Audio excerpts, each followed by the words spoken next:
She called up the doctor and the doctor said, Grandma Moses, you ain't sick. All you need is a peppermint stick. Yeah! Shake, get down, shake.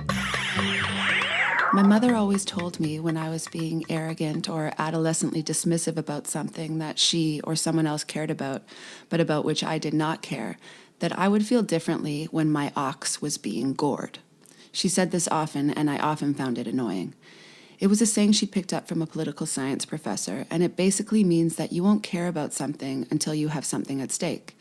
Until you personally suffer the consequences, you won't really be invested in the issue.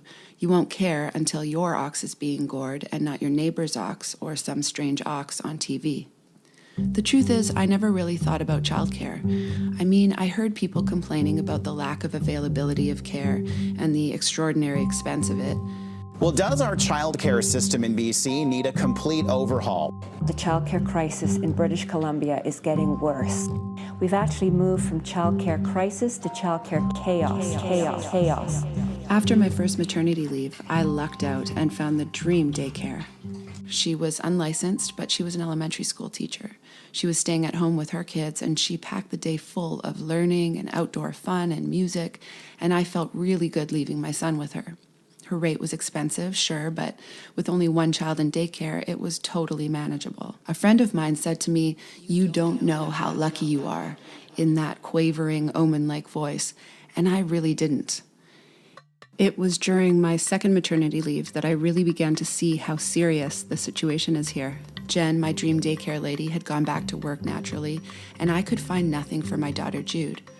Rainey, my oldest, was on a wait list for preschool, and I'd been assured he had a spot for January. But for Jude, there was absolutely nothing. I spent months on the phone and on Facebook and talking to mothers at our local Strong Start. Now that I was desperately looking for care, I could see how many other mothers were also desperate.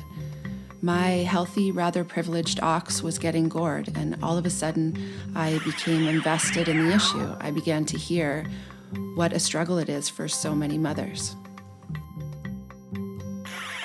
My name's Nicole Andreasen.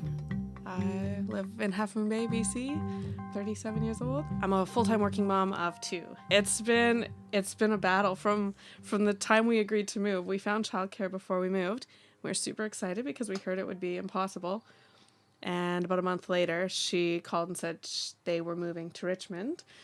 So then we started our search and went on every wait list available. It was the 1-year-old that was pretty much impossible. I was probably 3 weeks away from starting work, still no idea if I would even be going back to work because we didn't have childcare. I begged and pleaded with a girlfriend to take her Monday and Friday, and then we found a center in Gibsons to take her Tuesday, Wednesday, Thursday. It's brutal. I work from a home office, so we leave at 7:30, go to Hannah, the 3-year-old's daycare, which is about 15 minutes away, drive into Gibsons, drop her off in Gibsons, and I work from a home office 3 to 4 days a week, so then I come all the way back home, 2 hours round trip. And I feel bad for Kennedy because she's spending, an hour there and an hour back every day in the car.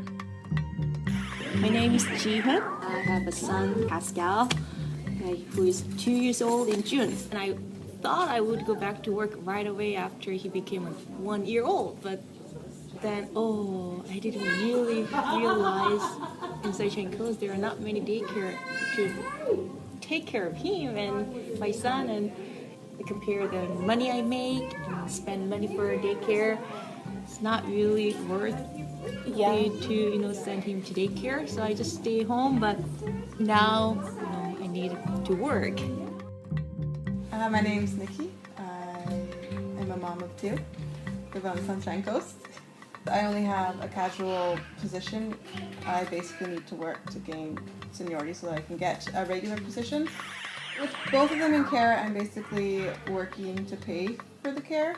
Like after taxes and like gas and that, I basically walk away with like $15 a day, $15 a day, $15 a day. The work itself has been good, but finding care has been a little difficult. It's pretty much a juggling act. I have to find out every Sunday when I have care. I'm Tracy. It's my son Alexander. We moved here from Ontario in in September, and everybody told me about the lack of daycare. So I put our name on the list as soon as we moved here, even though I wasn't looking for daycare. I've heard from one, and we have a part-time spot in September, so that's a full year of waiting. And we're fortunate he can go to the French daycare because my husband's French. But there's very few choices here. And even if you had if you had an opinion or if you had a checklist that you wanted your daycare to meet up to certain expectations, you don't have that kind of freedom because you just take what you can get. You just take what you can get. It was days before heading back to work after my second maternity leave that I found out my spot for Rainey had fallen through at the local preschool. He'd been on the wait list for 2 years now, but like many centers on the coast, our local preschool could not find a trained early childcare worker to hire, and so they couldn't open the promised spots for January. I was so upset and angry. I stayed up wanting to blame somebody. I felt sick with worry and frustration. Luckily, Tanya had a cancellation. I met Tanya at Strong Start. Strong Start's a provincially run parent-toddler drop-in program. When I found out Tanya provides daycare, like so many other mothers, I pounced on her. Fortunately for me, the only thing I can get has been pretty amazing. My name's Tanya, and I do childcare from home, called License Not Required, LNR. Tell me how it feels. I know I've been giving you stress just about my needs. Are you feeling that from other parents as well? Yes, all of them. It's very stressful, but I can imagine how stressful it is for them. I go to Strong Start and I hear all their stories. People have accosted me here at the pool for daycare. Everywhere I go, if somebody's heard that I'm doing childcare, they beg me. They don't even know me. I could be a horrible person. They don't care. That's how desperate they are. I mean, imagine being that desperate. Yeah. You put your beloved child with anybody just so you can work and make money and pay your bills. Yeah. But you're too high for everybody. Tanya has a big, lively family with tons of dogs and kids and things going on, and I love the firm, caring mothering she provides Rainey. Because this is not just babysitting. This is a foundational education. Tanya provides emotional, physical, ethical guidance and support for my son. I think it's a lot of work and it's not even just the work, it's you are taking on a lot emotionally for very little benefits. Yeah. Yeah. Totally. I mean, you're taking care of other people's children and helping to raise them and shape them, and it's very stressful. As I record this now, it is 11 days after the general BC election, and the results of the vote are still up in the air. Whether the final count and recount will squeeze the Liberals into a narrow majority, or whether some kind of coalition will be negotiated between the Liberals and the Greens or the NDP, it's all still pretty unclear. But all three parties did speak to the problem of childcare in BC during their campaigning. The BC Liberals say it's about creating new spaces, and the party is promising nearly 8,000 new ones by 2020. The Green Party says if elected, childcare for kids up to 3 will be free.